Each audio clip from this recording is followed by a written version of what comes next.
Hello, I'm Robert, and helping you if you're scared of many things. And this is about the supposed leaked draft of, it's an early confidential draft of one part of the next IPCC report. And it's got unauthorized, cherry-picked quotes. And I don't actually believe these are even genuine quotes. I'll explain why in a bit. It's just a small part that was released to governments only for preliminary feedback. They're going to be, so now if I go down and first of all, this is what the IPCC themselves say. And they say, they just say that the draft reports are confidential and not meant and must not be publicly distributed, quoted or cited. And just to give a bit of context here, the way the IPCC reports work, they're not doing new research. What they're doing is summarising all the research we have already. And so this is a very careful, systematic review of the literature we already have. And this needs careful work, needs to be very precise, done properly.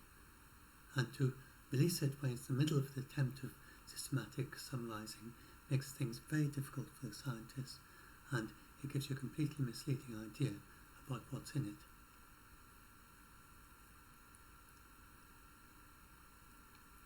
And this is one of the people who is actually working on it, and he says this is not going to be the version that will be adopted in February 2022, and there are going to be thousands of commentaries and sections which are not yet written, and he himself is in the middle of writing a section on migrations, for example. So I've seen the Google translation of that before, so I know what he says. And even when we have a finished report, then they are often misreported. And even after it, so you may have remembered these clickbait headlines about 1 million species are going to go extinct. If you read the actual report itself, and if you listen to the press briefing by the scientists, they were saying, we know how to save 1 million species, we know how to do it, we know where things have gone wrong before, and we have also shown that it's not just scientifically possible, but it's practical, and socially we know how to do it, and we know how it can work in terms of politics and economics and sociology. So this is an example like that. You're just seeing a clickbait headlines, you're not seeing the actual report. But it's worse than that. I'm pretty sure these, and in fact I'm sure that these quotes are not actually from the report. They are embellished. It's written by journalists. Of course, the people who are actually working on the report can't say that because they can't give the actual proper quotes. And so this is an example. Current levels of adaptation will be inadequate to respond to future climate risks. That may seem perfectly ordinary to you if you're used to reading journalist reports. But if you've done a lot of reading of the IPCC reports, then it's just not the sort of thing they would say. So, in fact, it's very hard to make any sense from this, even any scientific sense from it. Why would you expect current levels of adaptation to already be adequate for all future climate risks? The sea level is rising, okay? So we've adapted to sea level rise so far. And take Netherlands, for instance. They are responding to the sea level rise so far. They're planning for the future. They're not planning for the year 2100 or the year 2300. So at some point they may have to raise their, depending on how high the sea level rises, they may have to raise it higher. This is just too imprecise. we are going to, and it just makes no sense at all to say that, okay, current levels of try turning it the other way around. Current levels of adaptation are already adequate to respond to all future climate risks. They could never say that. So saying the opposite, that it's inadequate, it's a meaningless sentence. Obviously we're going to have to continue to adapt, even for the mildest of climate changes. So I don't believe that comes from the report. The scientist wouldn't be so sloppy as to say something like that. As I said, it sounds like the imposition of journalism on a scientific report. It has no scientific content, tells us nothing beyond the obvious. And so I think as just a journalist who read something and wrote it out in a completely different way and doesn't even realise that doing this completely changes the meaning of what they read. And then other ones, I mean, some of them are just, like, look at this one, life on Earth can recover from a drastic climate shift. Now again, try thinking about it like science. If you're used to reading the science reports, then you may immediately see this. What is the scientific difference between a drastic and a not drastic climate shift? What does the word drastic mean? And they're very careful in their language. Even things like likely, they talk about moderate, low confidence, high confidence. I think it's moderate confidence or something in the middle. This is carefully calibrated so that they actually even define the word low confidence is defined as a particular confidence interval in terms of the percentage of, or if you look at all the scenarios and what percentage lie within and without of those looked at in the literature. And if it's below a certain percentage, then you can call it high confidence. If it's the percentage outside of the scenarios they look of the main possibility is, if most of them are outside, you say very low confidence. So this word drastic would just not be defined in that way. You'll never find something like that in the reports. And then life on Earth can recover, humans cannot. What can it mean that humans cannot recover?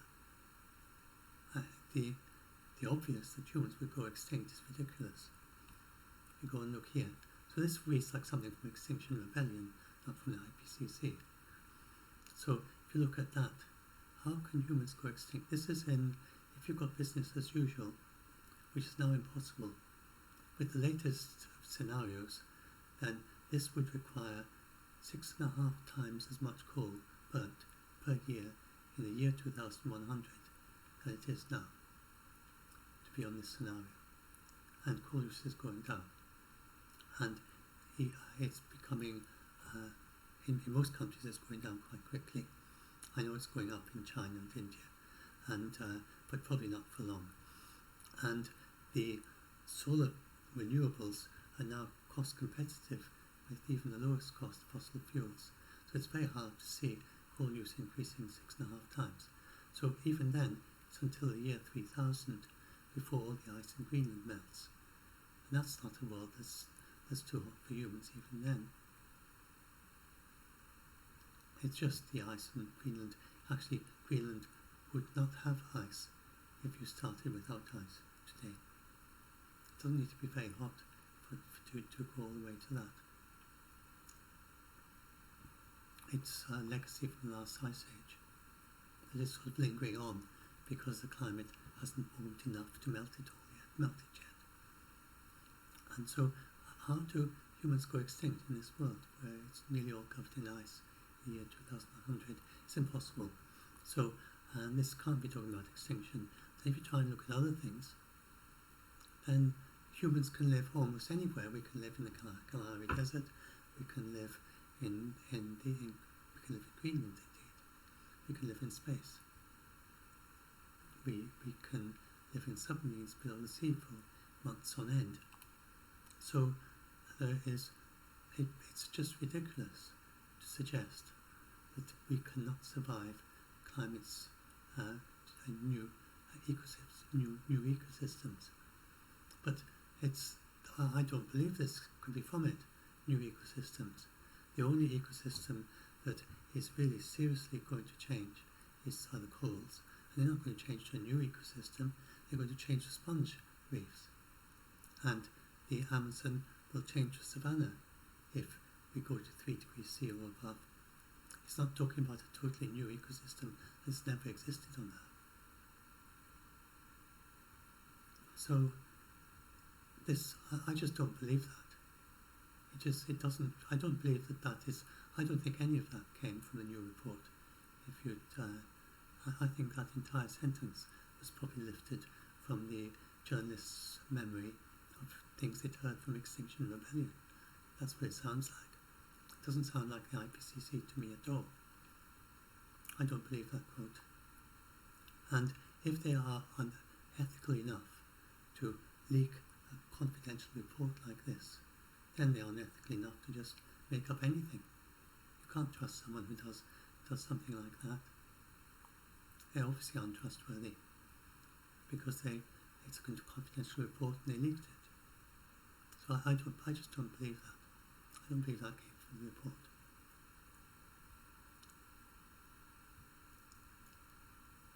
And I mean, the can't recover is just totally imprecise. It's not scientific language.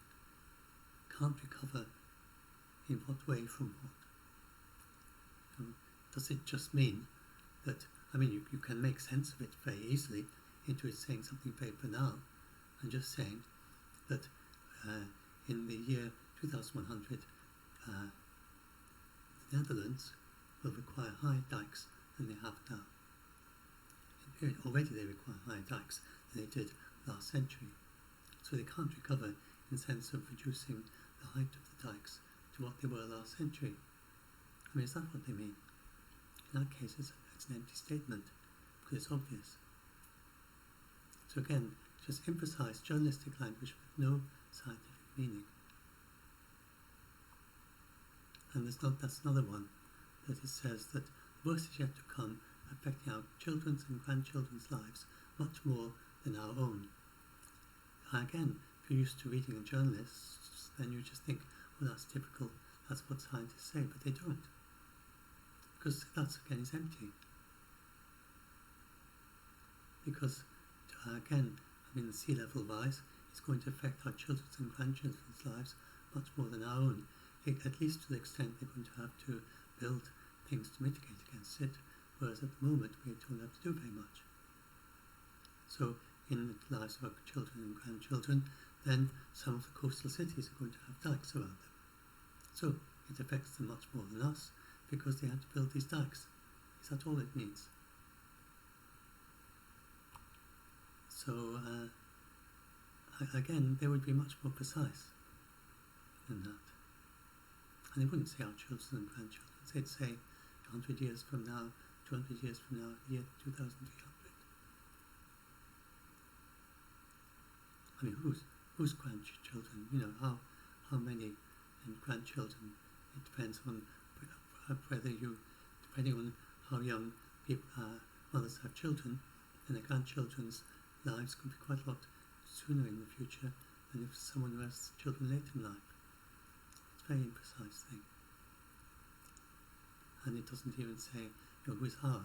You know, it's young people now or older people now, or people who've already got children.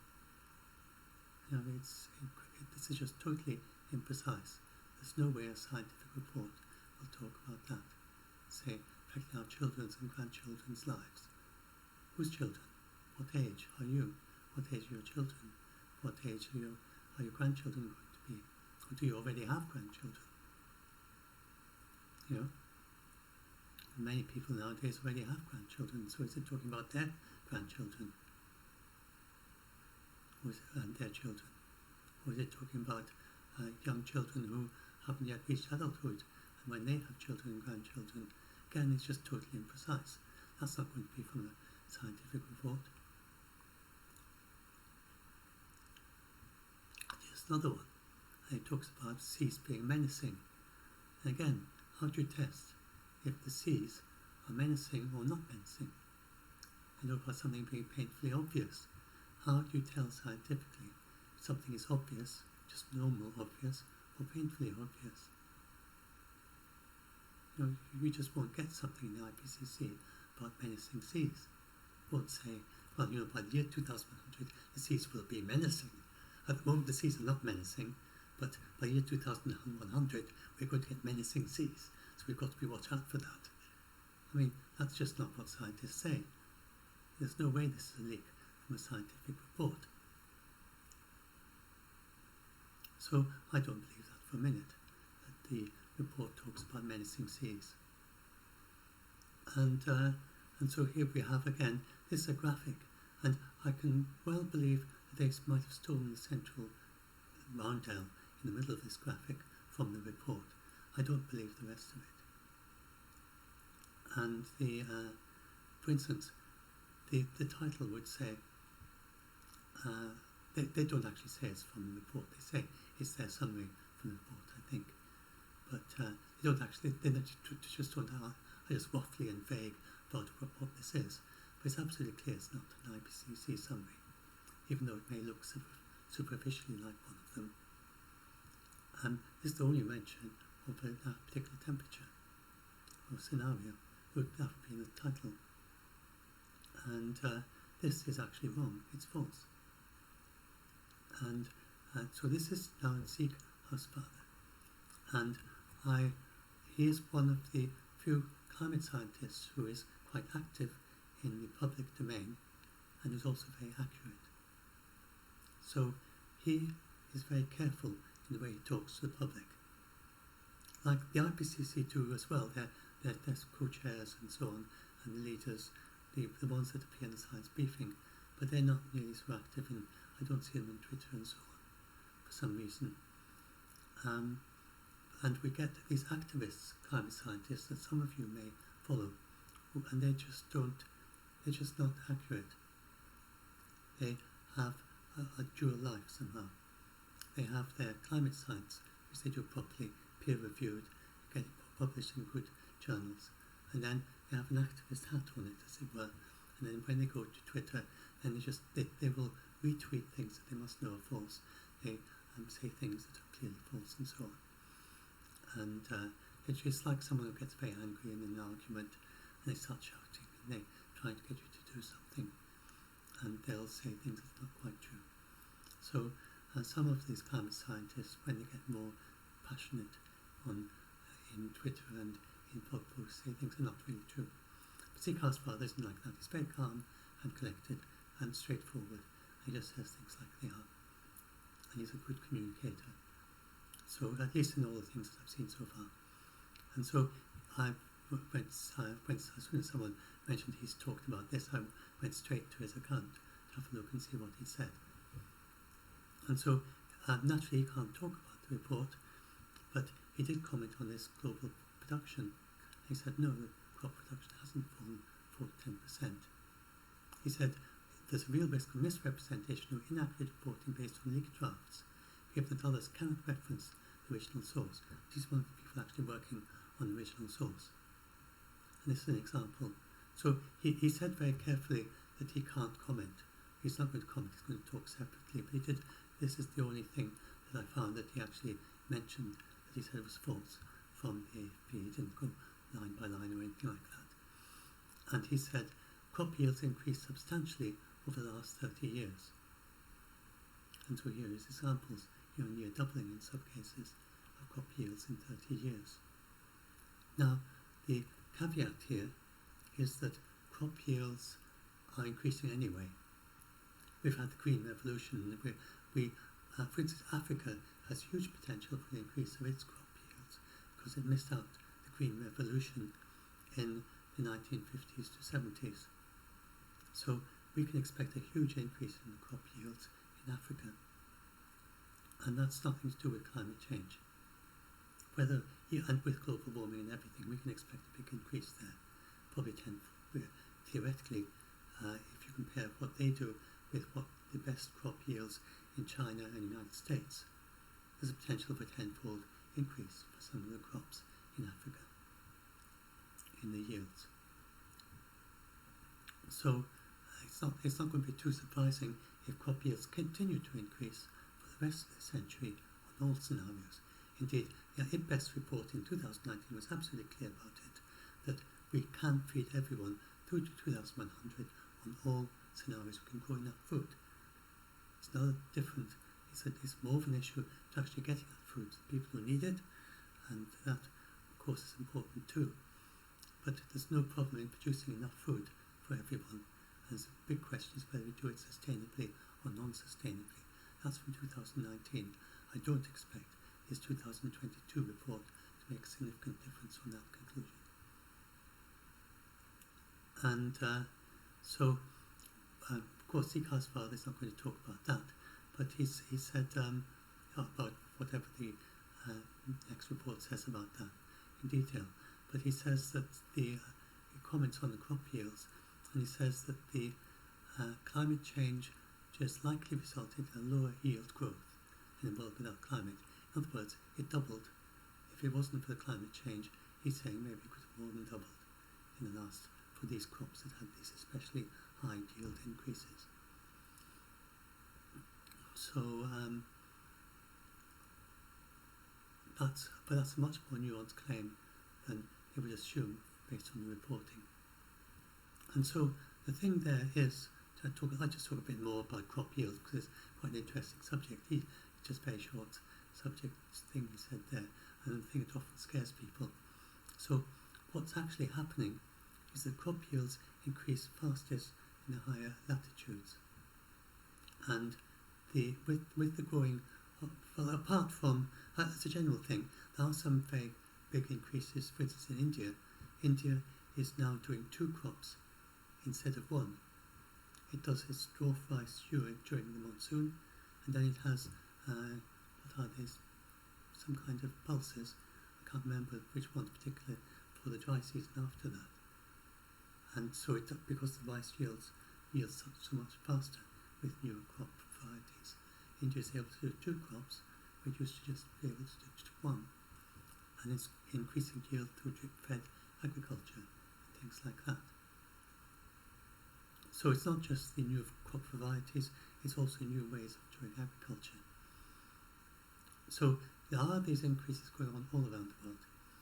And but if you look at the effect of climate change particularly, then climate change has a very good effect on the yields of crops. For instance, in the United Kingdom, where I live, and farmers around here, they notice the grass is growing faster in a warmer climate, which is no surprise if you're keeping sheep or cows or something. And if you're growing crops, then we can expect better yields in a warmer climate because the growing season is longer. And we can Russia and Canada particularly can expect increased yields with a warmer climate because they can start growing crops, small grains like oats, barley, things like that, which they couldn't grow before. So there are quite a lot of positives for climate change. Then there's also the CO2 emissions has a fertilizer effect, which means that trees, for instance, the forestry is getting trees that are growing faster than they used to grow because of the increased CO2 in the atmosphere, in the warmer conditions, longer growing season. So forestry in Northern Europe is it's getting more wood than it would without climate change. So it does have positive effects. And so the question is whether climate change, but it has negative effects as well, because in tropical areas you have more droughts, you have more difficult conditions and things like that, and you have hotter conditions. And it's the crops that we use most of them are not very well adapted to very hot conditions. For instance, rice. So rice does well in hot climates, but at a certain point it begins to get just a bit too hot for rice. So one of the big areas of development at the moment in rice yields is working on varieties of rice that will produce. So the rice doesn't just die at high temperature, it just has reduced yields. So they're looking for varieties of rice continue to have high yields at high temperatures.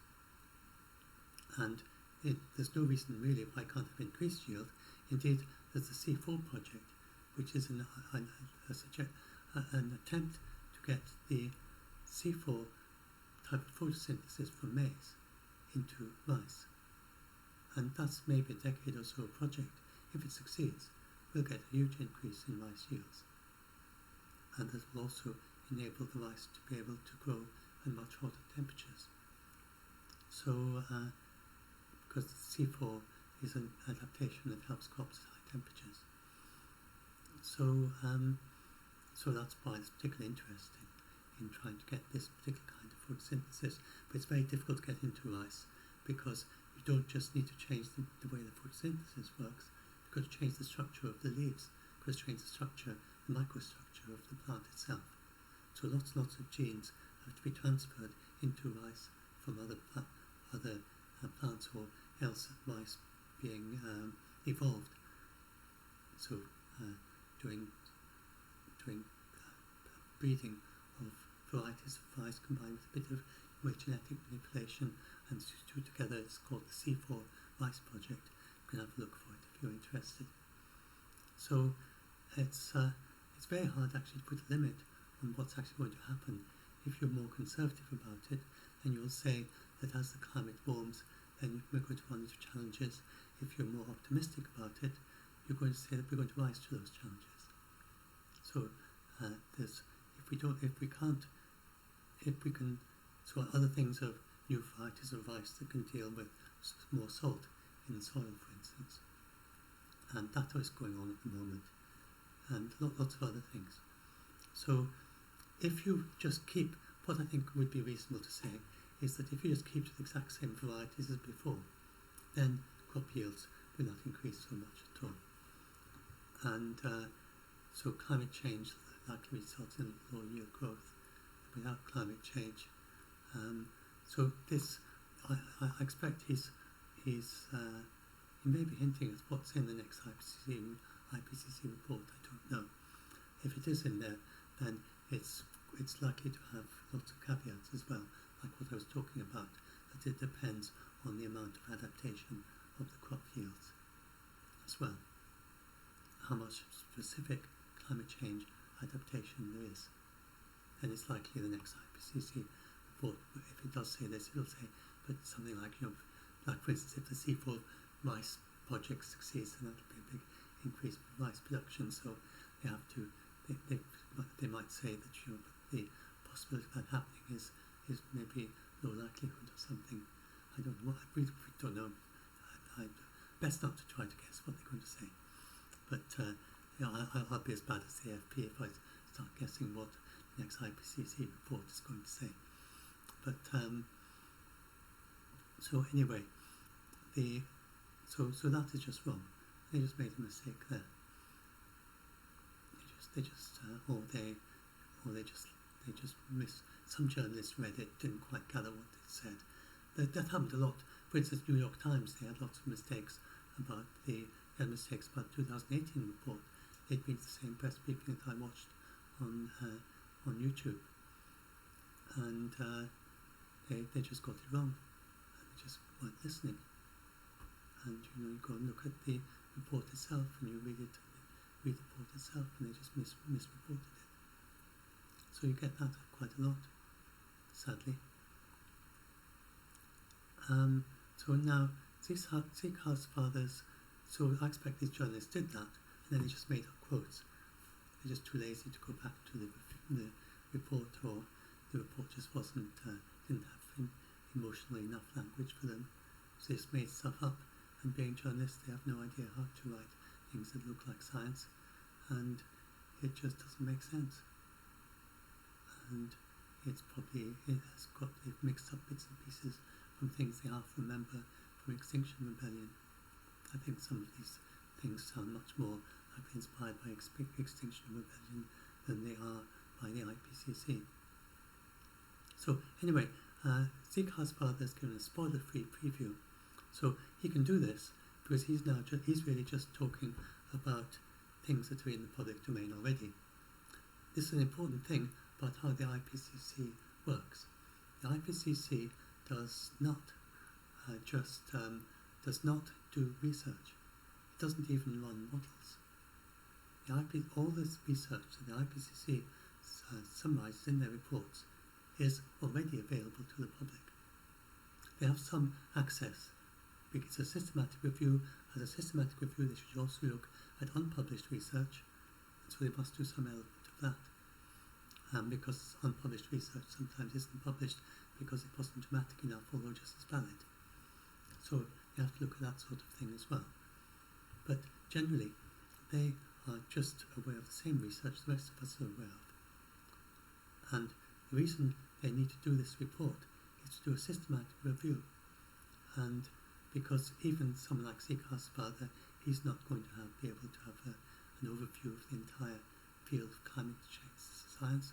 Even working on the report himself, he'll be reporting on a particular chapter, he'll be working on a particular chapter. He won't have much personal, he won't be reading the papers that are the basis for the other chapters, except out of personal interest, not professionally not for his work on the IPCC. So it's the same thing. It's such a vast subject. There's no way a single scientist can read all the literature on climate change. Just too much of it.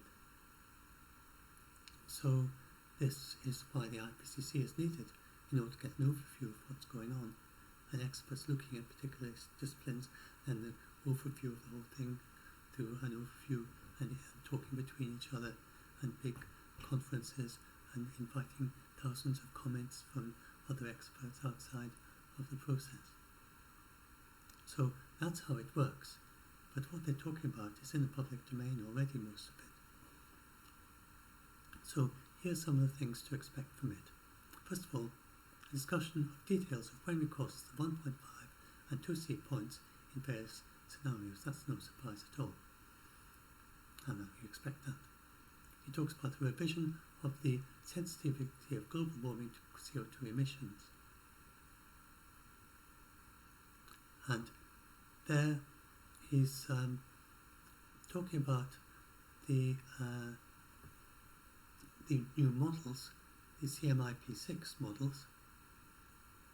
These are much more detailed than the previous models. They're great for detailed, like forecasting of weather over a continent or something. They're really quite hard to extrapolate over an entire century, the entire world. The reason is you just can't run things at such detail. It's very difficult to run things at sufficient detail. They already have approximations, even the very high detailed ones used for weather forecasting. And then you have to use much more, you have to use approximations. For instance, they can't model a tornado. That's way beyond their resolution level. They can't model the details of the interface between the Antarctic ice and the atmosphere. They have to use approximations. They use an approximation of a big process that they can't model in detail. And then these have to work not just on a local level, these have to work globally as well. So they have to be tweaked in various ways. And this sounds very iffy the way I'm describing it, but it isn't. It's a precise scientific process. So tweaking around, but then testing and calibrating those tweaks to make sure it works, and then validating them. So you get these models and are validated over a long period of time, scientific process of basically tweaking them, but are scientifically tweaking them. You're just dialing the knobs until the model works better, but then a scientific understanding of what you're doing, and as to why that works. And that's basically what they're doing. And so gradually as they understand that better, for instance, there's a recent thing that was a recent paper that was published that perhaps the reason these models are running so hot is because they have improved the modelling of the amount of cold or warm clouds. So warm clouds are made of water moisture, are droplets. Cold clouds are made of ice crystals. Earlier models, the CMIP5 models, had too many of the ice crystal clouds. They didn't model properly the percentage of ones that had water droplets. The new models got that proportion right, But this paper I was reading recently said that unfortunately they got the duration of the water vapor clouds wrong. And their clouds dissipate 3 times faster, I think it was, some factor like that. They're gone away but faster than they should be. That could explain why they run so hot. Because if their clouds just evaporate away too quickly, then they won't reflect away so much sunlight. So that is one theory as to why the water models run so hot. So I expect they will be looking at that. The IPCC will be looking at that paper along with all the other ones. And so that's one. You always get the news stories about the ones that say, oh, it must be much hotter than it seems to be. That's one that goes the other way and suggests, well, yes, this may be why. So what I say is not proven. So, but it was quite convincing. So someone like me, I just can't evaluate that. I don't have the full context as to evaluate how well founded is his science, how does this compare with other research on the topic. But this is an example of a paper that, if it is supported and if there's other papers supported as well, could mean that that this is a reason why to discount some of the higher temperature models. One of the criticisms of this paper was it only used one of the models, and the question of whether it would generalise to the other ones of the high temperature models, that just wasn't known yet. So it's a long process. So, but he says that it's likely that the sensitivity, that the revision of the sensitivity of warming to CO2 emissions, and this has normally been about 3. So this is the amount of warming if you have a doubling of the CO2 in the atmosphere. It just so happens that every time you double the amount of CO2, then the temperature goes up by about the same amount. Never mind with whether it's from the ice age to the present or from present, or sometime the ice age and a bit past the present, or present and the 2100. Then every doubling is an increase of the same number of degrees approximately, though there's some variations. And so this is a figure that is not any scenario. It's just a figure that is used for calibrating the models. And it's also about the equilibrium, and the actual models and the actual climate is not in equilibrium. It's changing, and it'll still be changing at the end. Equilibrium is you wait until all the ice and the ice sheets are melted. That thousands of years it could be. So anyway, so there's a discussion of the sensitivity. There's likely to be projections of sea level rise. Well, we already have the Ocean and the Cryosphere report in 2019. It's only 3 years since then. So it probably won't be that much of a major revision of those. The 2014 report just said they couldn't model ice melt. So it was very vague about sea level rise. Then a wider range of emission scenarios.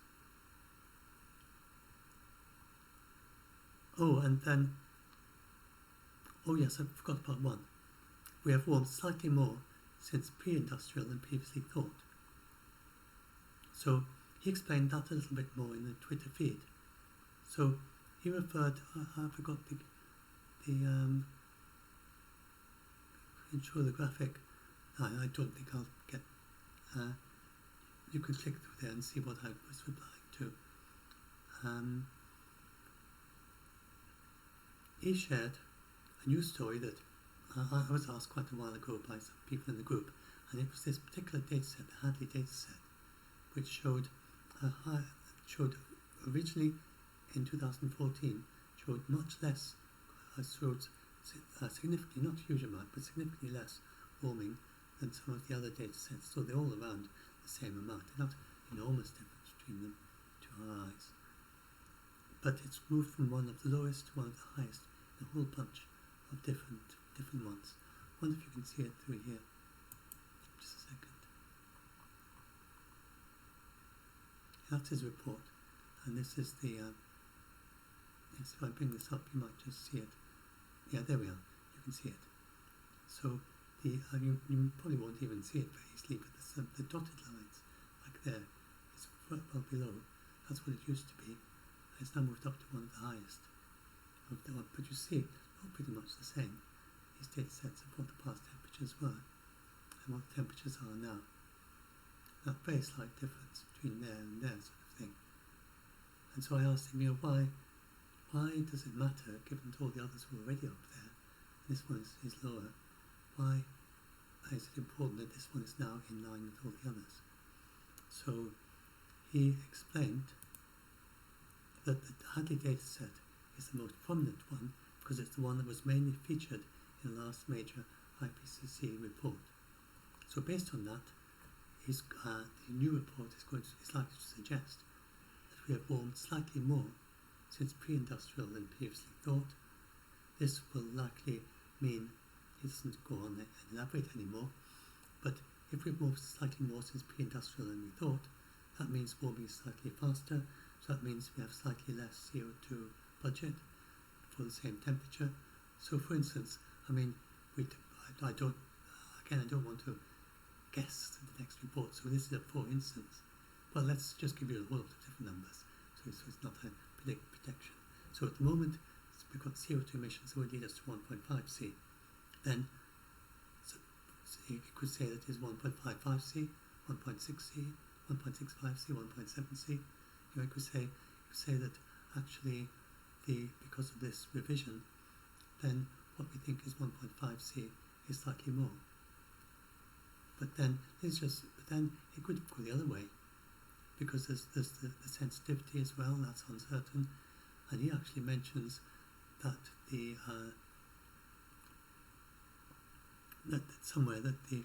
one of his tweets he mentions about how it could go the other way.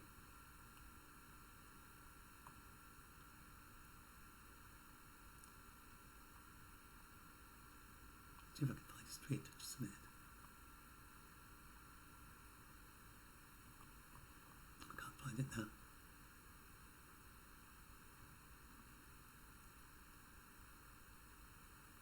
Yes, here we are.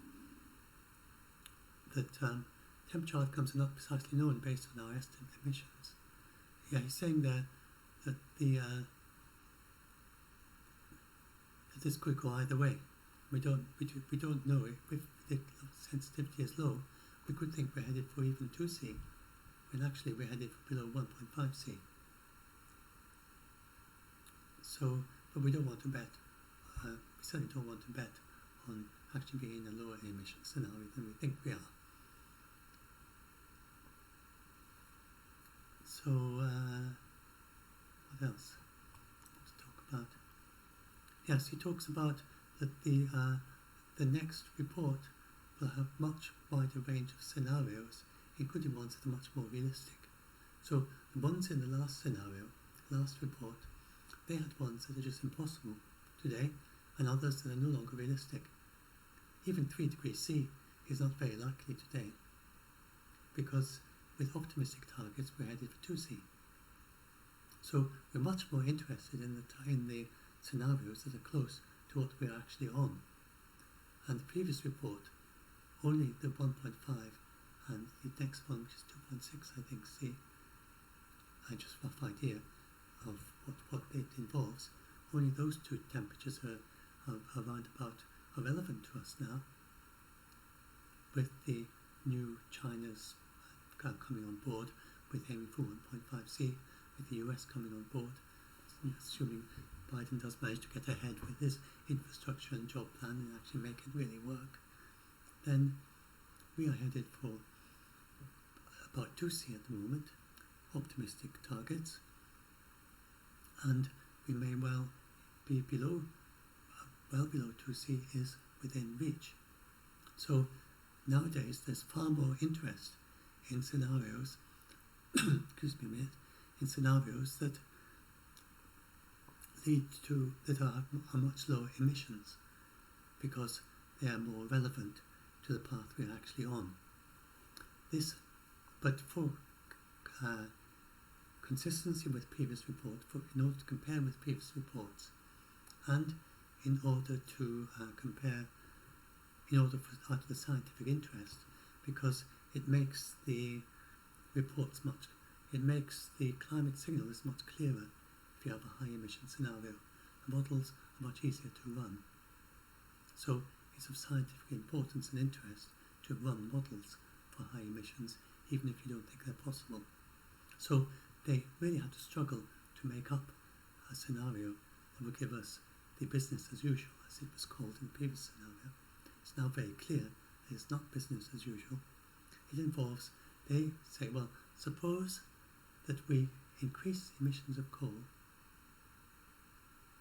which are actually already levelling off, and in many countries going down, and the renewables are now cost competitive with coal, and that's only going to get worse. So they say, suppose instead that for some bizarre reason we just go all out for coal and decide we're just going to ditch all these renewables and instead build loads and loads of coal fire stations for some obscure reason not specified. And we keep on doing that until we have 6.5 times as much coal emissions from coal every year by the year 2100 than we have today. And I don't, this is one of the emission scenarios that is, and this is not being revealed from the report. These scenarios are published long before that was published last year sometime. So the modelers can go away and start modelling all these scenarios that they need to consider in the next IPCC report. So we know all about the scenarios they're going to look at, and that is one of them. And so in order to get something like that, something that they can compare with the business as usual report, you have to make this bizarre assumption that coal use increases 6.5-fold by the year 2100. But many of the scenarios are much more realistic, and they're down here, and they're close to what we have, what we expect. So we can expect to have lots of scenarios in the next report that are much more easily relatable to the paths we are on. Yeah, that's the 6.5 times more coal. That's quoting from the Carbon Brief. And they explain why they have such high scenarios. And that's about the updates of climate sensitivity. Right, so I think I've talked about just about everything here, except now I'm going to end with looking at some positive things, because it's good to talk positive framing. It's not talking about, so first of all I talked about that. This is not positive spin. I'm not pretending things are better than they are. I'm just telling you about positive things that people often forget about. So we have the IPCC report, which was about how to save 1 million species. And the good news is that the leaders pledge, many leaders of many countries have pledged to follow the recommendations of the IPCC report. Basically, that's what that amounts to. And in a big summit this year, we can expect progress on that. It's a big question about how much exactly, but we do have things. There's going to be some countries significant progress. The EU, for instance. Then 14 countries have managed to agree to manage 100% of their marine areas and sustainably set aside 30% as completely protected, including Mexico, for instance. Quite a few countries which have large areas of sea that they are in charge of. So that's already happened.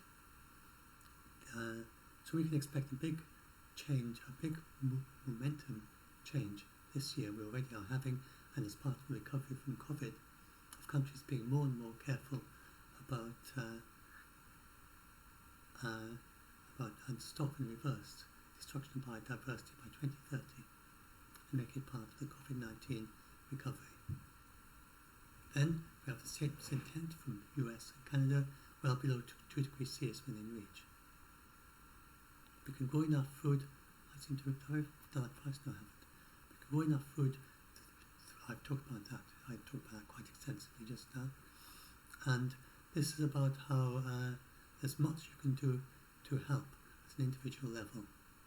So 12 simple lifestyle changes. One of the things that you can do most about here, and you get lots of people, lots of journalists saying, oh, we're never going to do this, but it's actually happening already, which is to reduce the amount of meat consumption by 20%.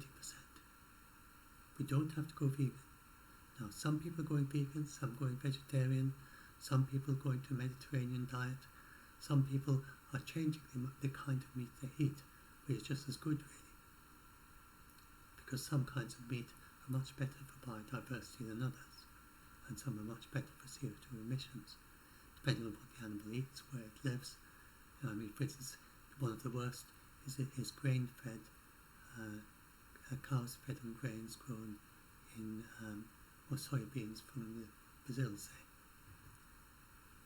Then that obviously wouldn't be a very good for biodiversity. So so it's very important, where the feed comes from, how it's grown, what the animals are. Fish are very sustainable, for instance. And anyway, I go into that there. So you can change the type of meat you eat. You can have one meatless day a week.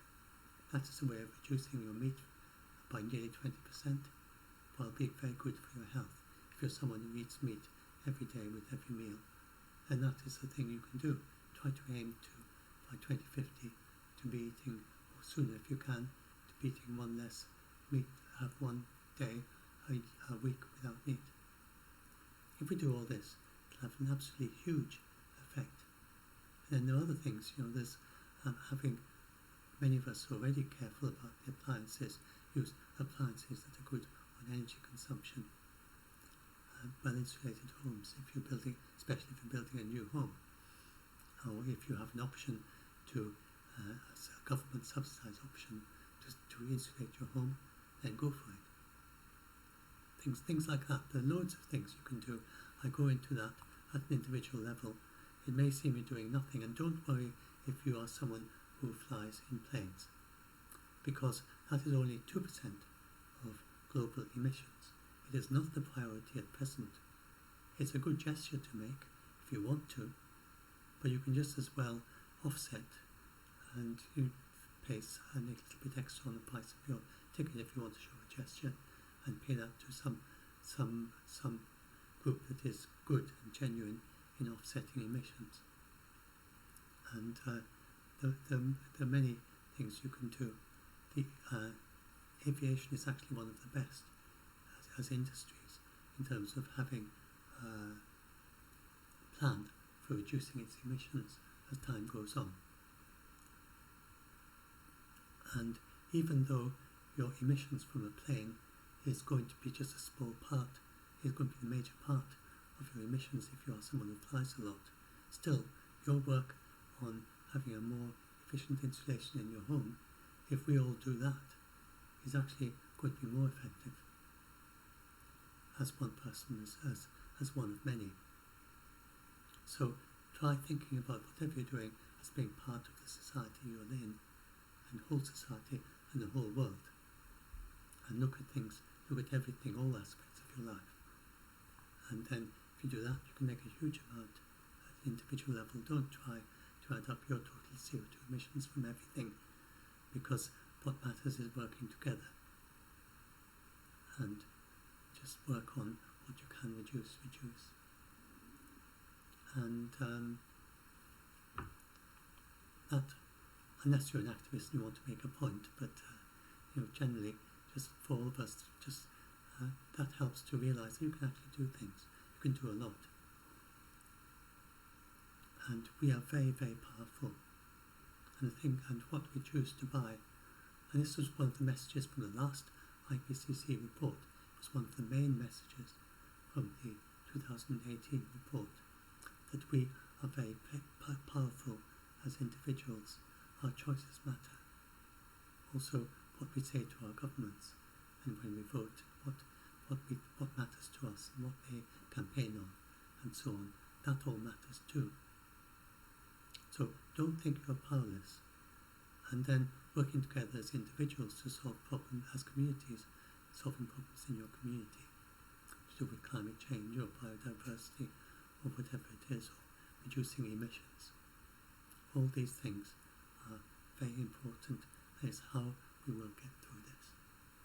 So, although we don't have this report yet, I can assure you there will be a big section about that. There always is. And there was nothing about that, of course, in this leaked draft, because it just was alarmist headlines. So anyway, that's a good point at which to stop. So hopefully, and I've added a little bit to what I actually wrote there. So go and have. I'll put a link to what I wrote there in the description, and I've got a link to all these things that I link through to as well.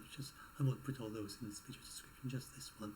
And you can go through there and click through those, and I won't even link to the CCAS file one, because you can easily find that on that page. So, okay, so I'm now finished, and I hope this comes over clearly. You can hear what I'm saying.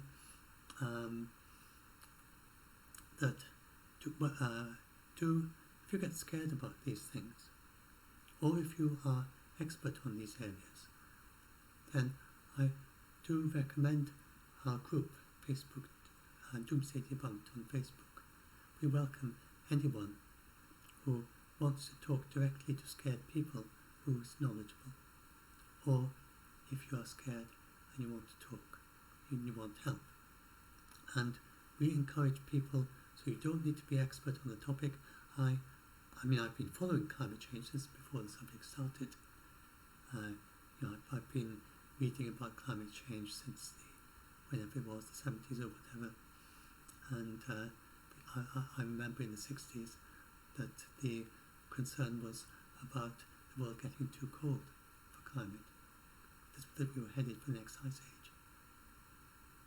And when I was a child, I don't know when it was, maybe the early 1960s, and this wasn't even a thing. They thought of climate as evolving by a random walk, and there was, I remember, a science fiction story by Asimov about the glaciers returning to London. I think it was published quite a bit before, but still there was the idea around back then that we might be headed for an ice age quite soon. And actually, climate change has actually helped there. It's actually helped us to, we've probably prevented the next ice age through the warming so far. And even the one after that. Oh, what am I doing? Anyway, so what was I saying? I got a bit distracted there. So, yes, do join our group. Doomsday Debunk on Facebook. Oh, yes, no, I can't bring it up because it's off the page. But, yes, so we,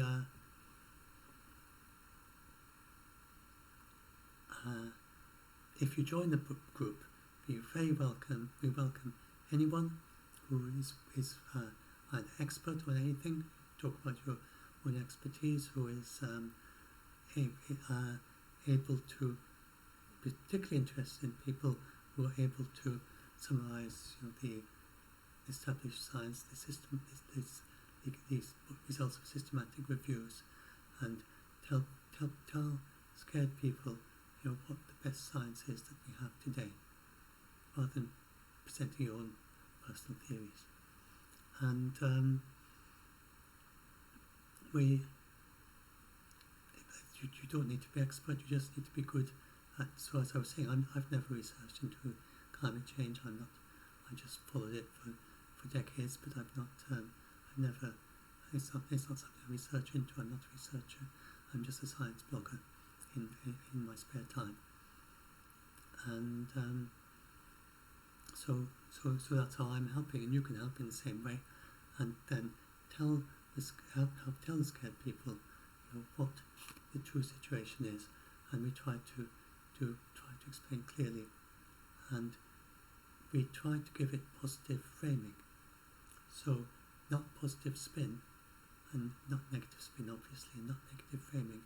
We try to follow the cycle, like there's a psychological thing, that if you give people 3 pieces of positive framing for 1 piece of negative framing, that includes stories of people who are actually doing good things as well.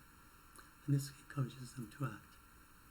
And the very scared people on Doomsday Debunked, we help people who've gone,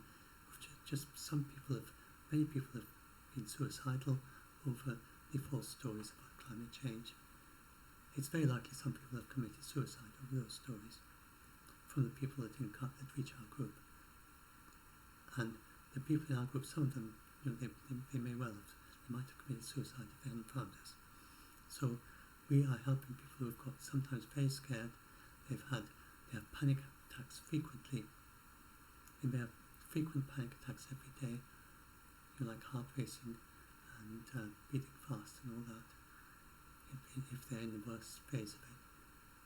They may have decided that they may seriously have thought of giving up their job and trying to find a place in the world where they'd be safe to escape in the worst case scenarios, and try to search where in the world will be safest when the world gets too hot for humans or whatever.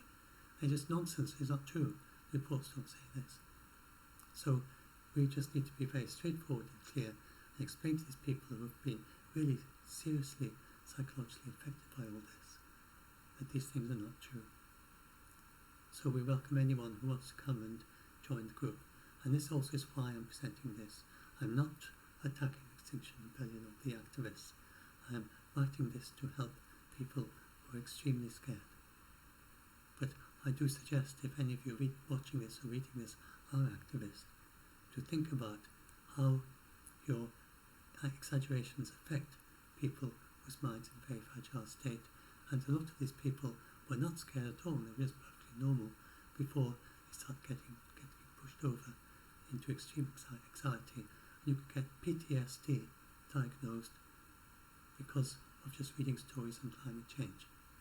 So please, please, please think about how the things you say, if you're an activist, please try to be more like Seacar's father and just present things as they are, if you can. And you may be surprised. Presenting in a very exaggerated way can fire up other activists and seem like it's a good way of doing it. But presenting it clearly and straightforwardly and with lots of positive framing is how you will get lots more people on board than you ever imagined would get behind you if you just do activism all the time.